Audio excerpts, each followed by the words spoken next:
ഇന്ന് നമ്മൾ ചക്കപ്പുഴുക്കാണ് കേട്ടോ ഉണ്ടാക്കണത്. പച്ച ചക്കയൊന്നും കിട്ടിയിട്ടില്ല. ഇത് കഴിഞ്ഞ വർഷം കിട്ടിയ ചക്ക വാട്ടി ഉണക്കി വെച്ചിട്ടുണ്ടായിരുന്നതാണ് കേട്ടോ. അപ്പോൾ അതിനെ നമുക്ക് വൈകിട്ടത്തിനാണ് ഉണ്ടാക്കേണ്ടത്. അപ്പോൾ രാവിലെ തന്നെ കുറച്ച് ചക്ക അതിൽ നിന്ന് എടുത്ത് വെള്ളം ഒഴിച്ച് കഴുകി നല്ലപോലെ കഴുകി വെള്ളം ഒഴിച്ച് ഇടുന്നുണ്ട് കേട്ടോ. എന്നിട്ട് നമുക്കത് വൈകിട്ട് തന്നെ വെക്കാം. അപ്പം 4 മണിയുടെ ചായ കൂടി പരിപാടിയൊക്കെ കഴിഞ്ഞപ്പോൾ ചക്കപ്പുഴുക്ക് ഉണ്ടാക്കാൻ പോവുകയാണ്. നമ്മൾ കഴുകി വെള്ളത്തിലിട്ട ചക്ക എല്ലാതിൽ നിന്നൊന്ന് വാരി എടുക്കുന്നുണ്ട് വേവാൻ വയ്ക്കാനായിട്ട്. ഇപ്പോൾ ചക്ക നല്ലപോലെ കുതിർന്നിട്ടുണ്ട് കേട്ടോ. ശരിക്കും പച്ചച്ചക്കയുടെ ചോളയുടെ കനായി വന്നിട്ടുണ്ട്. ചോളയൊക്കെ നല്ല കുതിർന്ന് പച്ച ചക്ക പോലെ തന്നെ ആയിട്ടുണ്ട് കേട്ടോ. ഇനി ഇത് നമുക്ക് വേവാനായിട്ട് വയ്ക്കാം. അതിനായിട്ട് നമുക്ക് അടുപ്പത്ത് വെച്ചിട്ട് അതിലേക്ക് പാകത്തിനുള്ള ഉപ്പും വെള്ളവും ചേർക്കണം കേട്ടോ. വെള്ളം ഓരോ ചക്കയ്ക്കും വ്യത്യാസം ഉണ്ടാവും അളവിന്. അപ്പോൾ അളവ് നോക്കിയിട്ട് വെള്ളം ഒഴിക്കാം. ഇതിൽ ഞാൻ കല്ലുപ്പാണ് കേട്ടോ ചേർക്കണത്. ഇതിപ്പോൾ ഇങ്ങനെ പാത്രത്തിൽ വെക്കുന്നതിനേക്കാളും കുക്കറിൽ വെക്കുകയാണെങ്കിൽ വേഗം വെന്ത് കിട്ടും കേട്ടോ. അപ്പോൾ അതാണ് കുറച്ചും കൂടി എളുപ്പമായിട്ട് വരിക. ഇനി നമുക്കതിലേക്ക് ആവശ്യമുള്ള സാധനങ്ങളൊക്കെ എടുക്കാം. അതിനായിട്ട് തേങ്ങ ചിരകി എടുക്കുന്നുണ്ട്. തേങ്ങ കുറച്ചധികം ചേർത്താൽ സ്വാദ് കൂടും. ഞാൻ കുറച്ചേ ചേർക്കണുള്ളൂ. പിന്നെ അതിലേക്ക് മഞ്ഞൾ വേണം. മഞ്ഞൾ പൊടി ഇട്ടാലും മതി. ഇതിപ്പോൾ പച്ചമഞ്ഞൾ ഉള്ളതുകൊണ്ട് ഞാൻ പോയിട്ട് ഒരു കഷ്ണം പച്ചമഞ്ഞൾ അവിടെ നിന്ന് പറിച്ച് എടുക്കാമെന്ന് വിചാരിച്ചു. പച്ചമഞ്ഞളിന് ഒരു പ്രത്യേക മണം കിട്ടും കേട്ടോ അരച്ചിട്ടാൽ. പിന്നെ നമുക്ക് വേണ്ടത് കറിവേപ്പിലയാണ്. അപ്പോൾ കുറച്ച് നല്ല ഫ്രഷ് ആയിട്ടുള്ള കറിവേപ്പില തന്നെ ഇടാമല്ലോ. വീട്ടിൽ നിൽക്കുമ്പോൾ പിന്നെ ഫ്രഷ് ആയിട്ട് തന്നെ ഇടാമല്ലോ.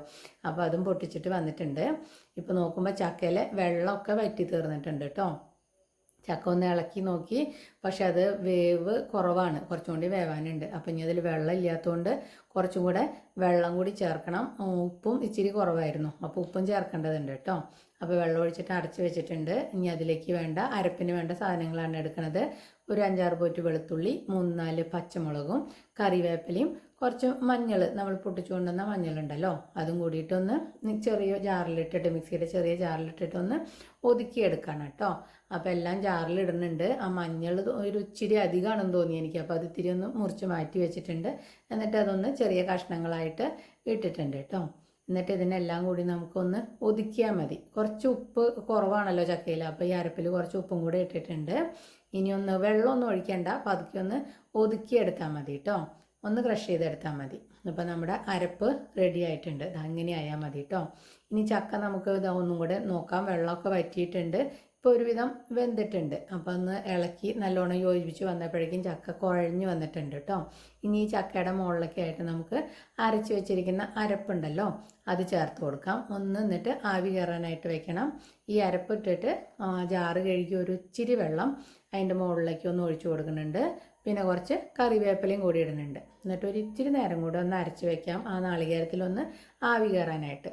ഇപ്പോൾ അത് ആവി കയറി കറിവേപ്പിലയൊക്കെ ഒന്ന് വാടി വന്നിട്ടുണ്ട്. ഇത് ഇളക്കി കൂട്ടി കഴിഞ്ഞാൽ നമ്മുടെ ചക്കപ്പുഴുക്ക് റെഡി ആയിട്ടുണ്ട് കേട്ടോ.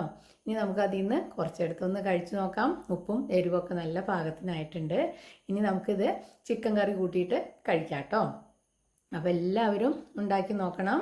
എന്നിട്ട് ഇഷ്ടപ്പെടുകയാണെങ്കിൽ ഒന്ന് കമൻറ്റ് ചെയ്യണം. ലൈക്ക് ചെയ്യാനും മറക്കരുത്. സബ്സ്ക്രൈബ് ചെയ്യാത്തവരുണ്ടെങ്കിൽ സബ്സ്ക്രൈബ് ചെയ്യണം കേട്ടോ.